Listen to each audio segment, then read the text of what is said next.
নমস্কার। আজ আমরা মায়েদের রোগের পার্ট 3-তে প্রথম ঋতুমতী মায়েদের ঋতুকালীন সময়ে যে অবর্ণনীয় কষ্ট সহ স্বল্প ঋতু ইত্যাদিতে ভোগে, তাদের সেই সমস্ত রোগ উপশমের জন্যে অত্যন্ত সাধারণ গুটি কয়েক ঔষধের বর্ণনা দিচ্ছি। এগুলো মনোযোগ দিয়ে শুনে কার্যক্ষেত্রে ব্যবহার করলে উত্তম ফল প্রাপ্ত হবে। আশা করি পূর্ববর্তী অধ্যায়ে আমরা পালসেটিলা এবং সিভিয়ার কথা বলেছি। অবশ্য মনোযোগ দিয়ে আপনারা শুনেছেন। এই দুটি ওষুধ মায়েদের জীবনের প্রায় প্রতি রোগের ক্ষেত্রে ব্যবহৃত হয় এবং সুফল পাওয়া যায়। যাই হোক, এই যে স্বল্প ঋতু এবং ঋতুকালে যে কষ্ট, এই কষ্ট উপশম করতে আমরা দুটি ওষুধের কথা বলবো। এক হলো সিনিসিও, SENECIO,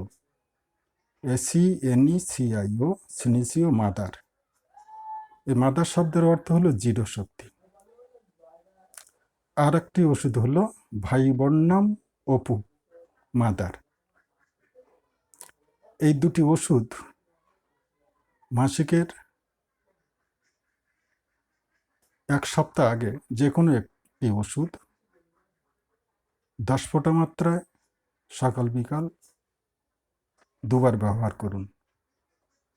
যদি ঋতুকালে অত্যধিক কষ্ট হয় তো অন্য আরেকটি ওষুধ 1 ঘন্টা, 2 ঘন্টা, 3 ঘন্টা প্রয়োজন অনুসারে খাবেন 10 ফোঁটা মাত্রায়।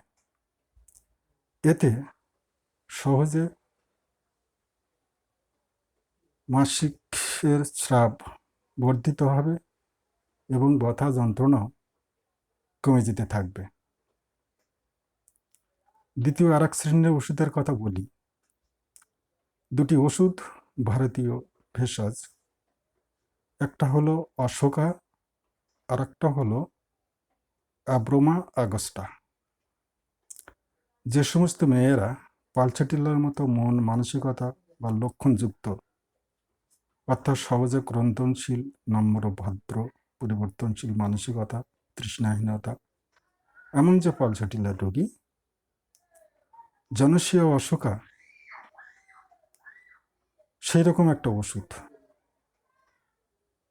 যে সমস্ত মেয়েরা নম্র, ভদ্র, তাদের জনসিয়া অশোকা মাসিকের 10 দিন থেকে শুরু করে ঋতু অস্ত হওয়া পর্যন্ত প্রয়োজন অনুসারে 10 ফোঁটা মাত্রায় ব্যবহার করুন। যে সমস্ত মেয়েরা মানসিকতায় ক্রোধী, উগ্র,